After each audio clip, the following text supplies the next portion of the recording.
अस्सलाम वालेकुम, कैसे हैं आप? उम्मीद है अच्छे होंगे। अल्लाह ताला सबको अपने अपने हिफ्ज़ व अमान में रखे। आज हम बनाएंगे सीख कबाब शवारमा और इसके लिए हम डो भी घर में बनाएंगे, शवारमा का जो ब्रेड है वो भी घर में बनाएंगे और इसके साथ साथ हम सीख कबाब भी घर पर ही तैयार करेंगे। सीख कबाब के लिए जो चीज़ें चाहिए वो मैं चिकन का बना रही हूँ। इसमें हमें लहसुन चाहिए, अदरक चाहिए।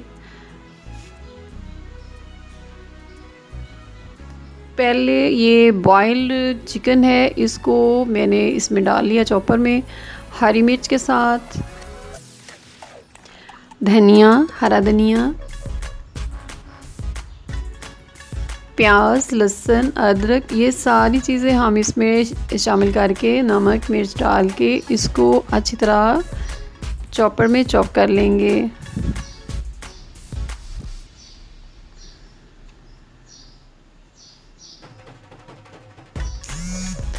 सुरख मिर्च,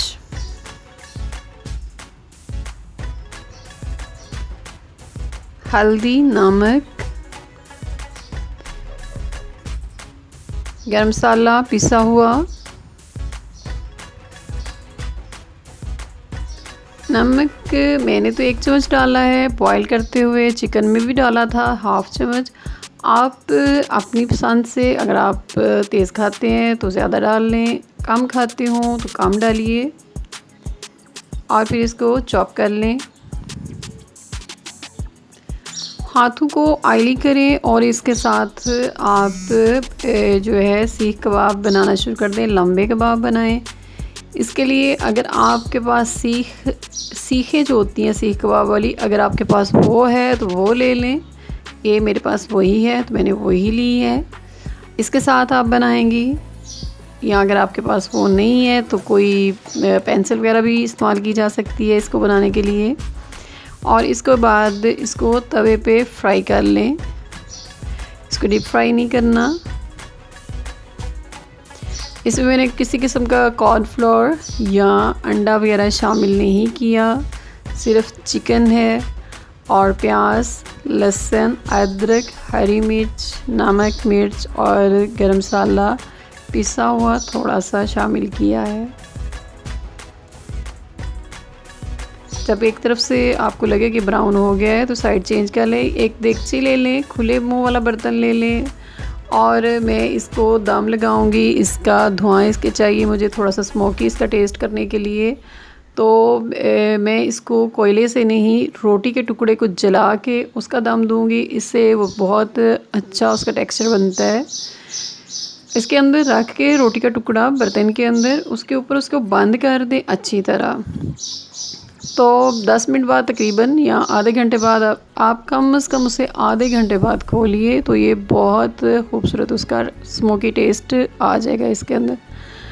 ब्रेड बनाने के लिए, शवारमा ब्रेड बनाने के लिए मैं इससे पहले भी आपको 2 तरीके इसके बता चुकी हूँ। उसी तरीके से मैंने इसके लिए ब्रेड जो है उसके लिए आटा तैयार कर लिया है। और डो बनाने के लिए इसको हल्का सा ऑयली करके मैं बनाऊंगी। जब आपने ब्रेड ऊपर डालना है तो उसके साथ आपने किसी भी फोक के साथ या छुरी के साथ आपने उसके अंदर हल्के हल्के निशान डालने हैं। ये देखिए, क्योंकि ये बेकशुदा हुआ होता है, सॉरी, ये आटा जो है वो ख़मीर हो गया हुआ है तो ये बहुत जल्दी फूलने लगता है। तो इसके लिए ज़रूरी होता है कि आप तेज़ी के साथ इसमें फोक के साथ निशान डाल लें इस तरह।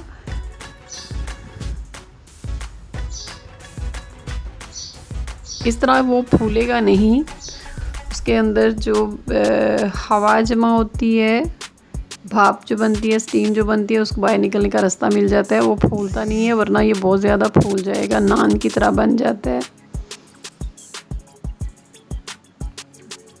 अब हल्का सा इसको ऑयल लगा लें, ये ऑयली कर लें क्योंकि थोड़ा सा पराठे का टच भी आना चाहिए। इसका टेस्ट बहुत अच्छा बनता है, बिल्कुल बाज़ार वाले शवारमा ब्रेड की तरह ही। आप चाहें तो पीटा ब्रेड भी इस्तेमाल कर सकती हैं।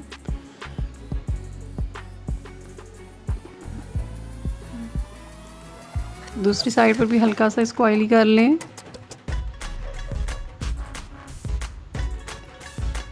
फ्लेम जो है वो बहुत ज़्यादा ना तो स्लो रखिएगा और ना ही बहुत तेज़ की सूरत में ये ऊपर से जल्दी ब्राउन हो जाएगा, अंदर से कच्चा रह जाएगा। और अगर आप बहुत स्लो फ्लेम पे बनाएंगी तो फिर ये बनेगा नहीं, बहुत ज़्यादा टाइम लगेगा, उसका टेस्ट ख़राब हो जाएगा।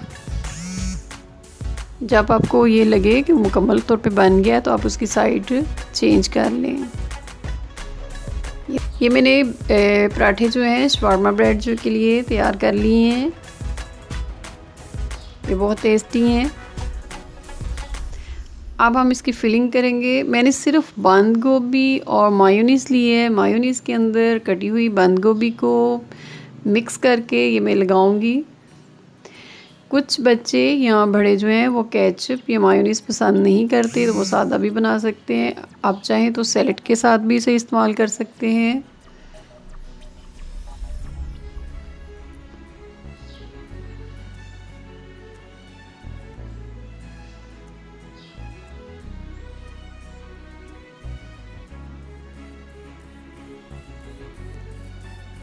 ये 2 कबाब रख दिए। बटर पेपर इसके नीचे सेट कर लें। और ये जो है उन बच्चों के लिए या बड़ों के लिए जो सैलेड वगैरह नहीं खाते, मेरी बेटी सैलेड नहीं डालती इसमें, ये उसके लिए पसंद हो तो आप इसमें कटी हुई प्याज, टमाटर, खीरा, बंद गोभी या सैलेड के पत्ते भी आप इसमें इस्तेमाल कर सकते हैं, जिस तरह का आपको पसंद हो। मैंने जो बाकी शवारमास तैयार किए हैं उनके अंदर मैंने सैलेड का इस्तेमाल किया है। ये देखिए, उम्मीद है आज की ये रेसिपी आपको पसंद आई होगी। अपना ख्याल रखिएगा। फिर मिलेंगे एक नई रेसिपी के साथ। अल्लाह हाफिज़।